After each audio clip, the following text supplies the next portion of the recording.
नमस्कार दोस्तों, आप सभी का हमारे YouTube चैनल मन का वॉइस में स्वागत है। मैं रोज एक शिक्षाप्रद कहानी लेकर आता हूं।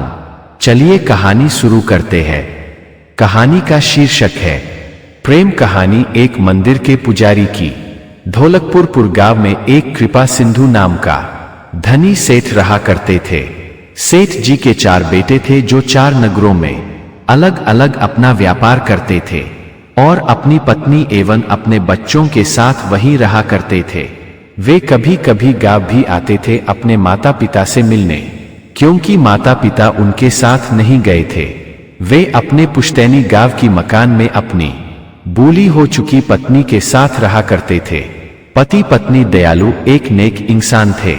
वे दान पुण्य कथा वार्ता कराया करते। मनुष्य अपने जवानी के दिनों ज्यादा से ज्यादा कमाने, जगह जमीन बनाने, व्यवसाय व्यापार चलाने में लगा रहता है। उसे अपने बच्चे बच्चियों के भविष्य की चिंता सबसे ज्यादा रहती है। परंतु जब बेटियां ससुराल चली जाती है और बेटे बहुओं के साथ दूसरे नगर कमाने खाने निकल जाते हैं या फिर घर में अजनबी की तरह रहने लगते हैं, तो फिर वह आदमी अकेला ही रह जाता है। उस वक्त उसे इस दुनिया के सहारे से विश्वास उठ गया रहता है, तो वह भगवान को याद करता है और उन्हीं में रम जाता है। सेठ जी के पास कोई धन की कमी नहीं थी। गांव में बड़ा सा महल जैसा मकान, लंबी चौड़ी खेतीबाड़ी, बाग बगीचे थे, परंतु इतना सब संभालने वाला उनका अपना कोई साथ नहीं था। बस एक पुराना नौकर था जिसका नाम हीरा था। हीरा बचपन से ही सेठ जी के साथ रह गया था और वह भी अब बूढ़ा हो चला था।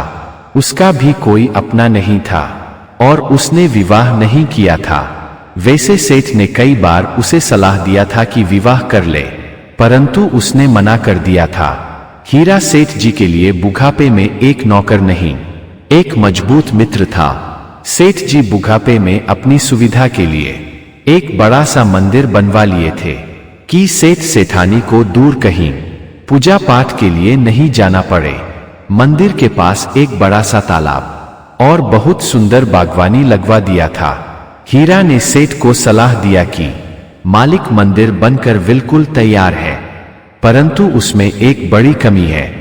उसमें एक ब्रह्मचारी पुजारी की जरूरत है जो मन से भगवान की सेवा कर सके, मंदिर की साफ सफाई और देखभाल कर सके। सेठ हीरा से बोला कि हीरा, मेरा सब कुछ तुम ही हो, चाहे अपने को नौकर समझ लो या फिर मेरा मालिक। अब जो कुछ करना है तुम्हें ही करना है, मेरे तरफ से तुम्हें पूरी छूट है। हीरा ने एक पुजारी की तलाश शुरू कर दी। हीरा बहुत से लोगों के पास गया, एक से एक विद्वान पंडित के पास गया, परंतु किसी ने सेठ के मंदिर का पुजारी बनना स्वीकार नहीं किया। कारण था कि पंडितों की हर मांग हीरा स्वीकार कर लेता था, जैसे अच्छी पगार, एक सहयोगी पंडित, साफ सफाई के लिए एक अलग से नौकर, 3 वक्त स्वादिष्ट खाना इत्यादि। परंतु जब बात आती थी ब्रह्मचारी की तो कोई भी ऐसा पंडित नहीं मिला जो ब्रह्मचारी हो। स्वाभाविक था कि गांव में सभी गृहस्थ ही बसते थे और सभी बाल बच्चेदार थे, परंतु हीरा ने हार नहीं मानी। वह अपनी खोज जारी रखा और खोज में सफल भी हुआ। उसे एक ब्राह्मण मिल गया जिनका नाम भोला था, जो बाल ब्रह्मचारी था। वह अकेले ही रहता था, बहुत निर्धन था, लोभ उसके मन में लेश मात्र नहीं था। हीरा ने पहले जिन पंडितों से बात की थी तो वह पहले मंदिर के चढ़ावा के बारे में जरूर पूछते थे और उस पर अपना हक पहले चाहते थे, जबकि भोला ने स्पष्ट कर दिया कि सेठ जी जो भी उचित समझे वो पगार दे देंगे, भोजन जो भी मिलेगा हम ठाकुर जी की कृपा मान ग्रहण कर लेंगे, और चढ़ावा तो ठाकुर जी को ही कोई चाहता है, किसी पुजारी को कोई चढ़ावा नहीं चाहता, तो उस पर पुजारी का भला हक कैसे हो जाएगा। ठाकुर जी का चीज ठाकुर जी के ही काम आएगा। हम तो सेवक हैं, मालिक जो दे देंगे हम खा लेंगे। हीरा भोला पंडित को साथ ले आया। सेठ ने उसे मंदिर का पुजारी नियुक्त कर दिया और पूछा कि पंडित जी, अगर आपको किसी नौकर की जरूरत हो तो एक नौकर रख सकते हो। तो भोला पंडित ने जवाब दिया कि सेठ जी, अभी तो मैं जवान हूं, मुझे नौकर की क्या जरूरत, और अपने प्रिय के लिए कोई नौकर रखता है क्या? एक साधारण आदमी अपनी पत्नी से प्रेम करता है तो क्या उससे प्रेम के लिए नौकर रख लेता है? तो जो एक साधारण आदमी ऐसा नहीं करता तो मैं तो साक्षात नारायण का भक्त हूं, तो फिर उनकी सेवा के लिए नौकर कैसे रख सकता हूं? इस प्रकार भोला मंदिर में ठाकुर जी की पूजा करने लगा। मंदिर में भजन कीर्तन दरिद्र सेवा होने लगा। सेठ भोला पर बहुत खुश रहता था। सेठ ने अपनी जिंदगी के 80 साल गुजार दिए थे। उसने बहुत देश दुनिया घूम रखा था, परंतु उसने भोला जैसा ईमानदार ब्राह्मण कहीं नहीं देखा था, और ना ही हीरा जैसा नौकर उसने देखा था। सेठ अपने को भाग्यशाली मान रहा था कि बुढ़ापे में ऐसा विश्वसनीय लोग मिल गए हैं जो अपने बेटों से कहीं ज्यादा भले हैं। सच पूछो तो यही अपने हैं, बाकी बेटे बेटियां तो पूर्व जन्म के देनदार है, जो अपना कर्ज वसूलने के लिए बेटा बेटी बनकर आए हैं। बस उनसे कर्ज वसूली तक ही नाता है। सेठ रोज भांति भांति की बातें मन में सोचा करता। इसी तरह दिन गुजर रहे थे। भोला की दिनचर्या थी कि भोर में ही उठता, मंदिर के साफ सफाई के लिए तालाब से पानी लाता, फिर मंदिर की साफ सफाई कर धोता, फिर स्नान ध्यान कर भजन कीर्तन में लग जाता। एक दिन उसे समय का सही अनुमान नहीं लगा और आधी रात में ही उठकर तालाब से पानी लाने चला गया, परंतु वहां का दृश्य देख काफी हैरान रह गया। एक अनजान स्त्री तालाब के पास खड़ी थी और किसी आदमी की आने की आहट सुन तालाब में छलांग लगा दी। भोला समझ गया कि कोई स्त्री दुखों से तंग आकर तालाब में आत्महत्या के उद्देश्य से कूद गई है। भोला ने कभी किसी स्त्री का स्पर्श नहीं किया था, परंतु बिना स्पर्श किए उसे बचाया भी नहीं जा सकता था, और जरा भी देर हुई तो स्त्री डूब जाएगी। भोला ने पानी में छलांग लगा दिया और स्त्री को बाहर खींच लाया। फिर उसे डांटते हुए बोला, गजब बेवकूफ स्त्री हो, मरने का विचार मन में ला दिया। भगवान एक स्त्री का निर्माण फुर्सत के वक्त करते हैं, बिना फुर्सत में तो सिर्फ पुरुष को बनाते हैं, और जिसको भगवान ने मन लगाकर बनाया हो वह मूर्खता बस अपना जीवन लीला समाप्त कर ले। यह तो हमारे नारायण का अपमान है। अच्छा हुआ जो प्रभु ने हमें यहां भेज दिया, वरना तुम डूब कर मर जाती। मरने के बाद तुम्हें नरक में भी स्थान नहीं मिलता। तुम भूतनी बनकर 1000 साल तक सिर्फ गंदगी बटोरती। स्त्री भोला की बात सुन रोने लगी। भोला बोला, चुप रहो और अपने घर लौट जाओ। अच्छा है जो तुम्हें ऐसा करते मेरे सिवा दूसरा नहीं देखा है।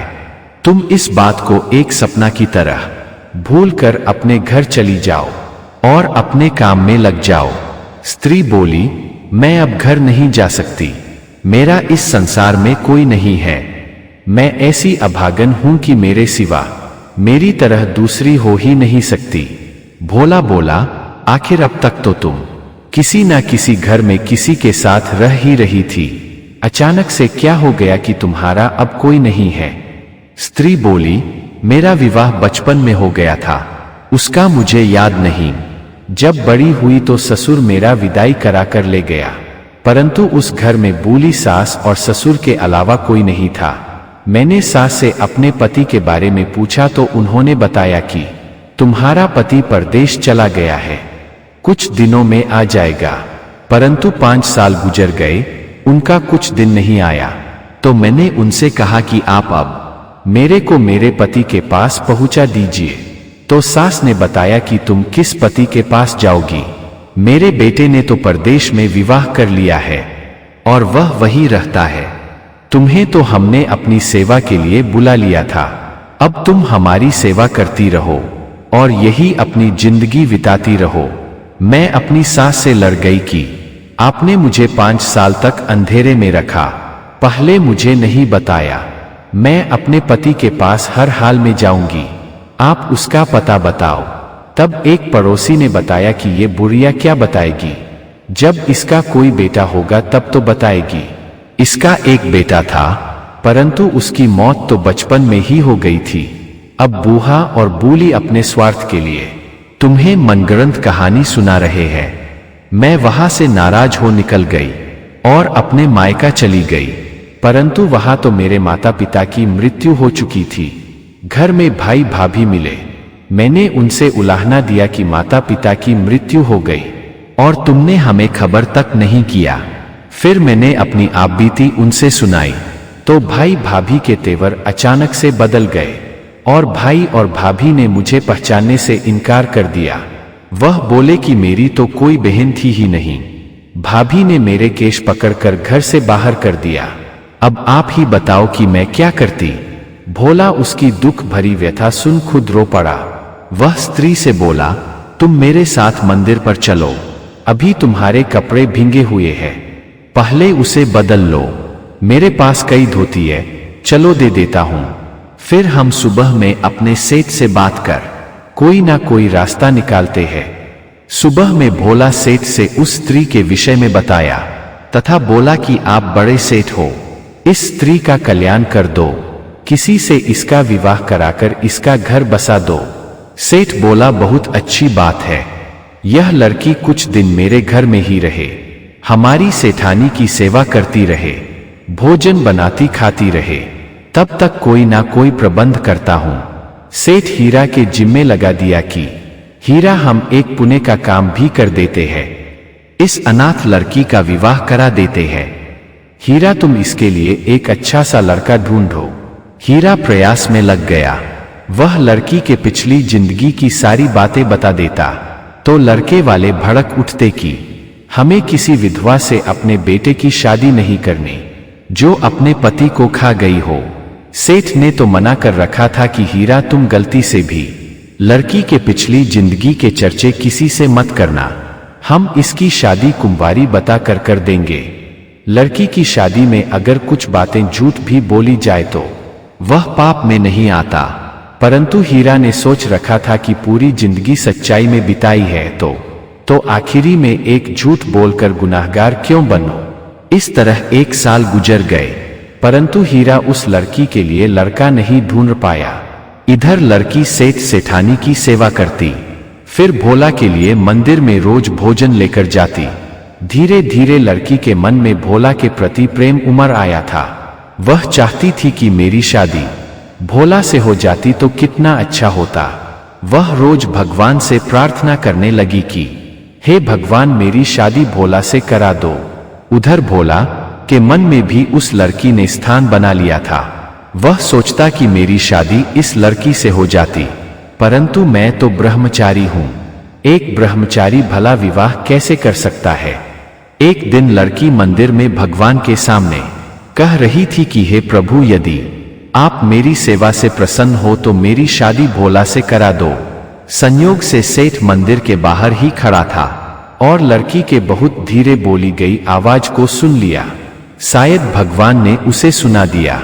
यह बात सुनते ही चौंक पड़ा। वह सचेत हो गया और भगवान से क्षमा मांगने लगा। हे प्रभु, हमें पता नहीं था कि यह भोला से प्रेम करती है। मैं मूर्ख झूठे इसके लिए गावनगर में लड़का ढूंढता रहा, जबकि लड़का तो हमारे घर में मौजूद है। सेठ ये भी जानता था कि सीधी तरीका से भोला को बोलूंगा तो वह मेरी बात मानेगा नहीं, इसलिए अलग तरीका अपनाना पड़ेगा। बस एक बार बात बन गई तो भोला भी मान जाएगा। आखिर रसगुल्ला किसे अच्छा नहीं लगता। घर में एक स्त्री ना हो तो वह घर नहीं होता। सेठ हीरा को भेज भोला को बुलावा लिया और बोला कि भोला पंडित, तुमने बहुत बड़ी गलती कर दी है। तुमने तालाब से निकालते वक्त क्या लड़की को छुआ था? भोला बोला, सेठ जी, बिना छुए हम इसे पानी से बाहर निकालते कैसे? सेठ बोला, ओहो, तो इसी बात की अड़चन आ रही है न? हम लाख प्रयास कर रहे हैं और लड़की शादी ही कहीं सेट नहीं हो रही। भोला बोला, शादी और लड़की के छूने से क्या संबंध? सेठ बोला, भोला छूने से ही तो संबंध बन जाता है और वह संबंध जिंदगी भर के लिए बन जाता है। हम इस लड़की की शादी तुमसे ही करा दे रहे हैं। भोला बोला, मगर सेठ जी, हम ब्रह्मचारी हैं। सेठ बोला, तुम अब ब्रह्मचारी नहीं रहे, अब चुपचाप शादी के लिए तैयार हो जाओ। अकेले में लड़की को छूते भी हो और ब्रह्मचारी भी बने हुए हो। यह नाटक बंद करो और शादी कर लो। तुम्हारे रहने खाने का प्रबंध माँ ने पहले से करा रखा है। मंदिर के पीछे मैंने जो नया मकान बनवाया है वह अब तेरे को दे रहा हूं। आज ही तुम्हारी शादी होगी। भोला बोला मगर सेठ जी। सेठ बोला अगर मगर कुछ नहीं, तुम कुछ मत बोलो, सब कुछ मेरे पर छोड़ दो। भोला तो यही चाहता था, लड़की भी दिल से चाहती थी। भोला मूर्ख नहीं था, वह सब समझ रहा था कि सेठ हमारे खुशी के लिए हमें छोटा बच्चा समझ यह सब कह रहा है। अगर मेरे माता पिता जिंदा होते तो यही करते। घर में माता पिता का होना कितना जरूरी है। भोला समझ रहा था मेरा पिता तो आज से सेठ ही है। लड़की भी खुश थी कि सेठ ने एक पिता का फर्ज निभाया है। आज से सेठ ही मेरा पिता है। एक तरफ सेठ अपने बेटों के अनदेखी से दुखी रहता था। उसे एक बेटा एक बेटी दोनों मिल गए थे। दुनिया में जन्म देने से ही सिर्फ रिश्ते नहीं बनते, असली रिश्ते तो बेसहारा लोगों को गले लगा लेने से बनते हैं। वे सहारा को सहारा देने से बनते हैं। हर इंसान को चाहिए कि अपने समर्थ के अनुसार किसी न किसी का मदद जरूर करे। यही तो हमारी संस्कृति है। अगर आपको हमारी कहानी अच्छी लगी हो तो हमारे चैनल को सब्सक्राइब करें, लाइक करें और कमेंट बॉक्स में राधे राधे जरूर लिखें। आपसे पुनः मिलते हैं एक नई वीडियो के साथ। तब तक के लिए आपको और आपके पूरे परिवार को राधे राधे।